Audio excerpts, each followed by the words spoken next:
তোমাদের সেকেন্ড এমআইতে একটা গুরুত্বপূর্ণ বিষয় হচ্ছে বংশোদ্ধারী প্রথা। এখন এই বংশোদ্ধারী প্রথা আলোচনা করতে গেলে প্রথমেই যেটা আমাদেরকে বলতে হবে সেটা হচ্ছে ভারতবর্ষের যে সুমহান মুঘল সাম্রাজ্যের ইতিহাস বা মুঘল শাসন ব্যবস্থার যে ঐতিহ্য, তার সঙ্গে বংশোদ্ধারী প্রথার একটা অঙ্গাঙ্গী সম্পর্ক, সেটা আমাদেরকে প্রথমেই আলোচনা করতে হবে। বিশেষ করে মুঘল শাসন ব্যবস্থার অন্তর্গত যে ভূমি রাজস্ব ব্যবস্থা এবং অবশ্যই যে সামরিক ব্যবস্থা, এই বিভিন্ন বিষয়গুলোকে বুঝতে গেলে বংশোদ্ধারী প্রথা কিভাবে চালু হয়েছিল, কোন সময় চালু হয়েছিল এবং তার কত রকম স্তরভেদ ছিল ইত্যাদি বিষয় আমাদেরকে আলোচনা করতেই হবে। তো এখন প্রথমেই আমি যেটা তোমাদেরকে বলবার চেষ্টা করব যে বংশোদ্ধারী প্রথা এই শব্দ বন্ধটাকে ভাঙলে আমরা প্রথম যে শব্দটা পাচ্ছি সেটা হচ্ছে বংশব। এই বংশব কথাটা অবশ্যই বাংলা শব্দ নয়। বংশব কথার যে আক্ষরিক অর্থ, অর্থাৎ যে বাংলা তর্জমা যদি আমরা করি, তাহলে আমরা পাবো পদমর্যাদা। অর্থাৎ বংশব কথাকে যদি আমরা বাংলা ভাষায় মানে বোঝার চেষ্টা করি, তাহলে দাঁড়াবে বংশব শব্দের অর্থ হচ্ছে পদমর্যাদা। এখন এই বংশোদ্ধারী প্রথা সেটা কি মুঘল আমলে ভারতবর্ষে প্রথম দেখা গিয়েছিল, নাকি ভারতবর্ষের বাইরে আগে কোথাও এই ধরনের ভূমি ব্যবস্থা বা শাসন ব্যবস্থা বা সামরিক ব্যবস্থা সেটার প্রচলন ছিল, তা নিয়ে কিন্তু ঐতিহাসিক মহলে অনেক বিতর্ক দেখা যায়। যেমন ঐতিহাসিক মূল্যায়নের মতে বংশোদ্ধারী প্রথা মতন হুবহু প্রথা প্রচলিত না থাকলেও অনেকটা এরকম ধরনের প্রথা কিন্তু মধ্য এশিয়াতে প্রচলিত ছিল বলে তিনি মনে করেছেন। বিশেষ করে তৈমুরলক বা চেঙ্গিস খানের যে শাসন ব্যবস্থা ছিল, সেখানে এরকম ধরনের ভূমি রাজস্ব ব্যবস্থা বা সামরিক ব্যবস্থা সেটার একটা প্রচলন ছিল বলে মূল্যায়ন মনে করেছে। বিশেষ করে সতীশচন্দ্র, ঐতিহাসিক সতীশচন্দ্র, তিনিও কিন্তু মনে করেছেন যে চেঙ্গিস খান যে শাসন ব্যবস্থা তার মধ্যে বংশোদ্ধারী প্রথার একটা বলা যেতে পারে যে একটা আদি রূপ সেখানে দেখতে পাওয়া যায়। কিন্তু বেশিরভাগ ঐতিহাসিক এই কথা মেনে নিয়েছেন যে মুঘল শাসন ব্যবস্থার মধ্যে আমরা বংশোদ্ধারী প্রথা বলে যে একটা সুসংহত শাসন ব্যবস্থা দেখতে পাচ্ছি বা ভূমি রাজস্ব ব্যবস্থা দেখতে পাচ্ছি, এর অনুরূপ কোন প্রথা কিন্তু মুঘল আমলের আগে বা পরে ভারতবর্ষের বাইরে কোথাও কিন্তু এরকম উদাহরণ আমরা দেখতে পাচ্ছি না। সেই কারণেই বেশিরভাগ ঐতিহাসিক, বিশেষ করে যারা মুঘল যুগের ভারতবর্ষের ইতিহাস নিয়ে পর্যালোচনা করেছেন, তারা বংশোদ্ধারী প্রথাকে বিশেষভাবে মুঘল শাসন ব্যবস্থার ঐতিহ্য বলেই মেনে নিয়েছে। তো এটা তো গেল বংশোদ্ধারী প্রথা, তার যে ধারণা, বংশোদ্ধারী প্রথার অর্থ বা তাকে ঘিরে যে ধারণা, তার একটা প্রাথমিক অংশ।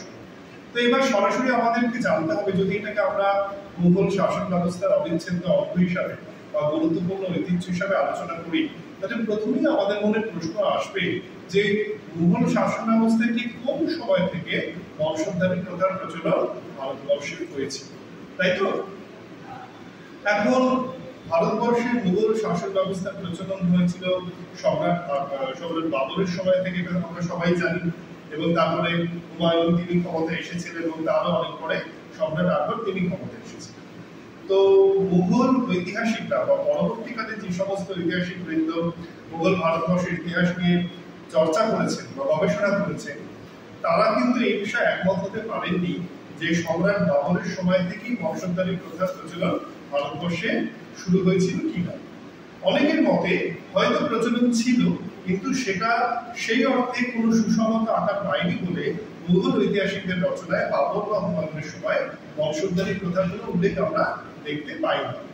তাহলে কোন সময় থেকে আমরা বংশোদ্ধারী প্রথার উল্লেখ খুব বেশি রকম ভাবে মুঘল শাসন ব্যবস্থার মধ্যে পাচ্ছি? এটার একটাই উত্তর, 1567 খ্রিস্টাব্দ, যখন কিনা সম্রাট আকবরের শাসনকালের 11তম বছর, সেই সময় থেকে কিন্তু আমরা দেখতে পাবো বিভিন্ন উল্লেখের মধ্যে, বিভিন্ন লেখার মধ্যে কিন্তু আমরা বংশোদ্ধারী প্রথার কথা জানতে পারছি। এবং বেশিরভাগ ঐতিহাসিক একথা মেনে নিয়েছেন যে মুঘল সম্রাটদের মধ্যে সম্রাট আকবরের আগে যদি বংশোদ্ধারী প্রথার প্রচলন হয়েও থাকে, তাহলেও সম্রাট আকবরই প্রথম শাসক যিনি বংশোদ্ধারী প্রথাকে একটি বিজ্ঞানসম্মত এবং খুব নিয়মতান্ত্রিক রূপ প্রদান করতে সমর্থ হয়েছে।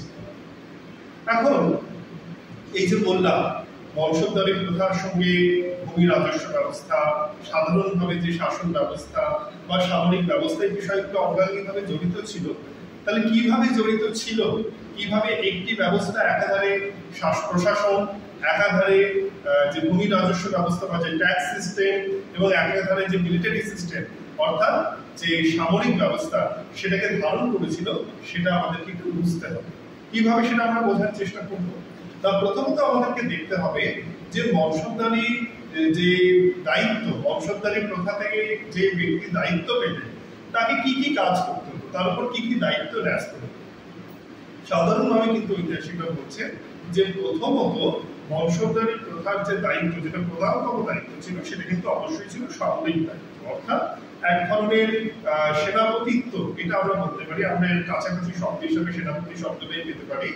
অর্থাৎ একজন গুরুত্বপূর্ণ মুঘল আধিকারিক যিনি নির্দিষ্ট পরিমাণ সেনা, শুধু সেনা নয়, তার সঙ্গে অশ্ব ও এছাড়া অন্যান্য যে যুদ্ধের সরঞ্জাম সেই সমস্ত রক্ষণাবেক্ষণের দায়িত্ব তিনি পেতেন এবং সেই হিসাবে তার যে পদমর্যাদা সেটা হতো বংশোদ্ধার, অর্থাৎ একজন বংশ যিনি পাচ্ছেন তার পরিচিতি হতো তিনি একজন বংশোদ্ধার।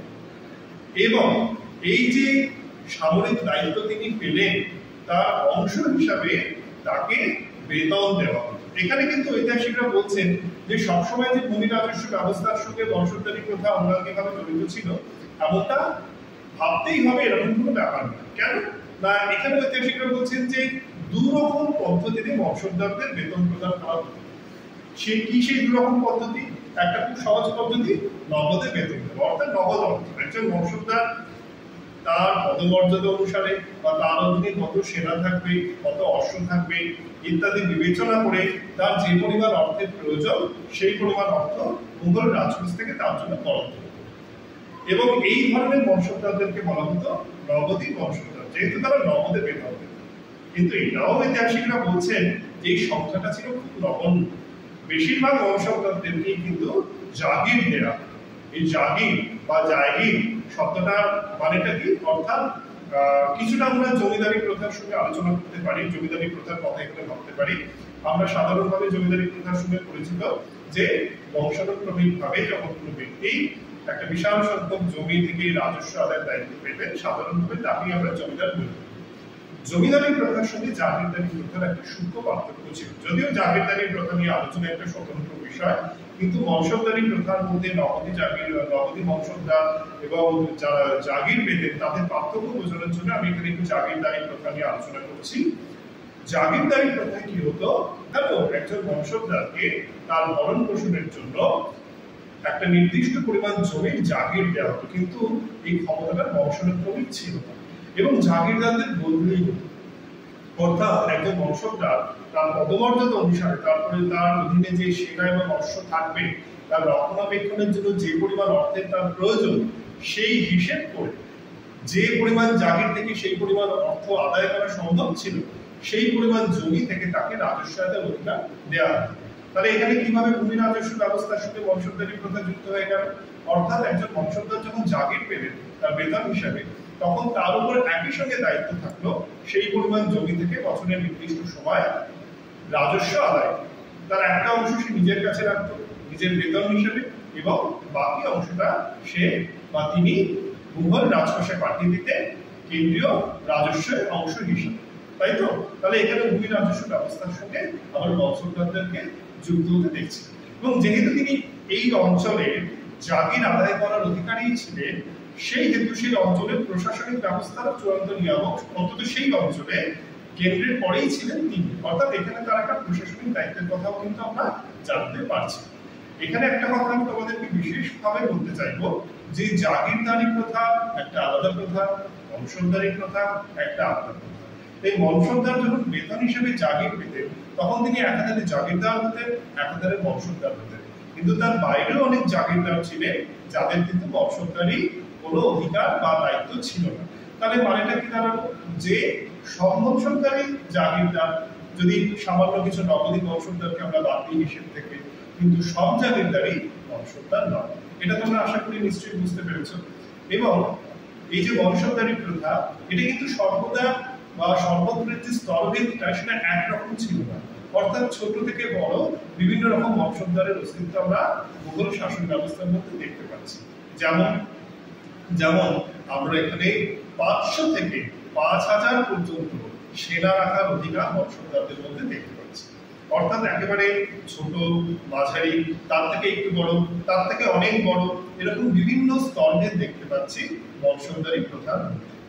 একটা কথা এখানে আমি বিশেষভাবে উল্লেখ করতে চাইব যে সাধারণভাবে বংশকৌলির লোকে বা আভিজাত্যকে বংশধর নিয়োগ করবার ক্ষেত্রে প্রাধান্য দেওয়া হতো। গোটা মুঘল যুগ জুড়েই কিন্তু এই প্রাধান্যটা দেওয়া হয়েছে। একেবারে ওপরের দিকের যে বংশধর ব্যবস্থাগুলো ছিল, অর্থাৎ 5000 বা তার নিচে 2000 যে বংশধর ব্যবস্থা ছিল, সেই উচ্চ পদগুলো কিন্তু সাধারণভাবে রাজ পরিবারের যারা সদস্য হতেন তাদের জন্যই নির্দিষ্ট রাখা হতো। এছাড়া অনেক সময় কিছু প্রতিবেশী রাজ্যের সঙ্গে যখন সন্ধি হতো বা তারা যখন মুঘল আনুগত্য মেনে নিতেন, মুঘল রাজ পরিবারের আনুগত্য মেনে নিতেন, তখন তাদের সম্মান স্বরূপ তাদেরকে উচ্চ পদে বংশধরী দেওয়া হতো। আর বংশধরী প্রথা মুঘল সাম্রাজ্যের পক্ষে কতখানি সহায়ক হয়েছিল, সেটা ভালো হয়েছিল না খারাপ হয়েছিল, তা নিয়েও কিন্তু ঐতিহাসিকদের মধ্যে বিভিন্ন বিতর্ক রয়েছে। যেমন অনেক ক্ষেত্রেই দেখা গিয়েছিল যে সম্রাট আকবর তিনি হয়তো খুব সুসংগতভাবে বংশধরী প্রথা পরিচালনা করতে সক্ষম হয়েছিলেন, কিন্তু অনেক ক্ষেত্রেই দেখা গিয়েছিল পরবর্তীকালে এই জাগির পাওয়া নিয়ে, কেননা ভারতবর্ষের সর্বত্র ভূমির যে ভৌগোলিক কাঠামো সেটা একরকম ছিল না। কোথাও ভূমি রাজস্ব কৃষিকাজ থেকে বেশি পাওয়া যেত, কোথাও কম পাওয়া যেত। সুতরাং বংশধরদের যেহেতু বদলি হতো, তাই তারা ভীষণ রকম ভাবে একটা রেশারেশির সম্পর্কে জড়িয়ে পড়তে যে কে কত বেশি দিন ধরে একটা উর্বর জায়গায় জাগির পেতে পারে। সুতরাং এর ফলে একটা নেতিবাচক প্রভাব বংশধরী ব্যবস্থার মধ্যে পড়েছে। তো ইত্যাদি বিভিন্ন কারণে, তার থেকেও আরেকটা বিষয় আমি এখানে উল্লেখ করতে চাইবো যে অনেক ঐতিহাসিকরা বলছেন যে বংশধরদের মধ্যে বিভিন্ন রকমের দুর্নীতি দেখা গিয়েছিল। সেটা কিরকম ধরনের দুর্নীতি? অনেক সময় দেখা যেত সরকার বা মুঘল রাষ্ট্র থেকে তাদেরকে যে উচ্চমানের অশ্ব দেওয়া হতো, সেই উচ্চমানের অশ্ব তারা অনেক সময় বিক্রি করে দিত। সেই জায়গায় তারা মাঝারি বা অতি নিম্নমানের অশ্ব তারা নিজেদের কাছে রাখার চেষ্টা করত। এমনকি অনেক সময় যে পরিমাণ সেনা তাদের অধীনে থাকার কথা ছিল, সেই পরিমাণ সেনা তারা না রেখে তার থেকে অনেক কম সংখ্যক সেনা তারা নিজেদের কাছে রাখত। এবং বংশধরদের একটা বড় দায়িত্ব ছিল, যখন সম্রাটের প্রয়োজন হবে, তিনি যখন যুদ্ধে যাবেন, তখন বংশধররা তাদের অধীনস্থ সেনাবাহিনী নিয়ে মুঘল সম্রাটের সঙ্গে যুদ্ধে যোগ দেবেন। সুতরাং অনেক ক্ষেত্রে এটা একটা বড় সীমাবদ্ধতার জায়গা তৈরি হয়ে গিয়েছিল।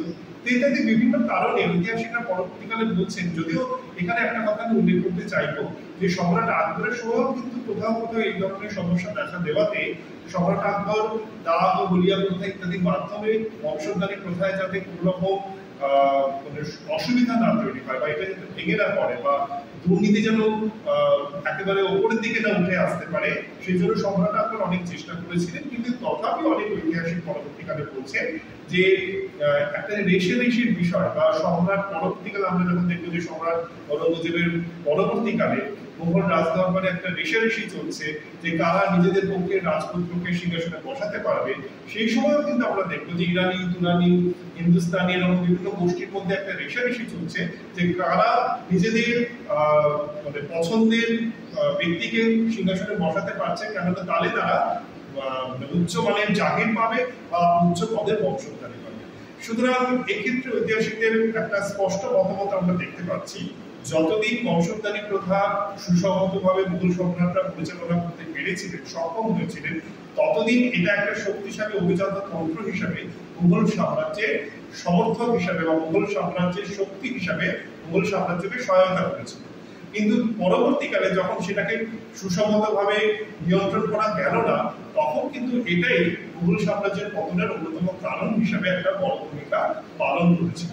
তবে সব শেষে যেটা বলবো, বেশ কিছু ঐতিহাসিক মত পোষণ করেন হয়তো এই বংশধরী প্রথার যে নেতিবাচক দিকগুলো সেগুলোকে অনেকটাই নিয়ন্ত্রণ করা সম্ভব হতো যদি সম্রাট আকবর পুরো বেতন কাঠামোটাই নগদী প্রথায় নিয়ে আসতেন, অর্থাৎ জাগিরদারি ব্যবস্থাকে যদি বংশধরী প্রথার সঙ্গে যুক্ত না করতেন, তাহলে হয়তো আগাগোড়া বংশধরী প্রথা মুঘল সাম্রাজ্যের সব থেকে শক্তিশালী অভিজাত তন্ত্র হিসাবে থেকে যেত। এই অবধি তোমাদেরকে বললাম। আশা করি প্রথম ক্লাসে তোমরা বংশধরী প্রথা সম্বন্ধে একটা সাধারণ ধারণা পেলে। এর পরবর্তী ক্লাসে আমরা এই বিষয়ে আরো বিস্তারিত আলোচনা করব। সবাইকে অনেক ধন্যবাদ।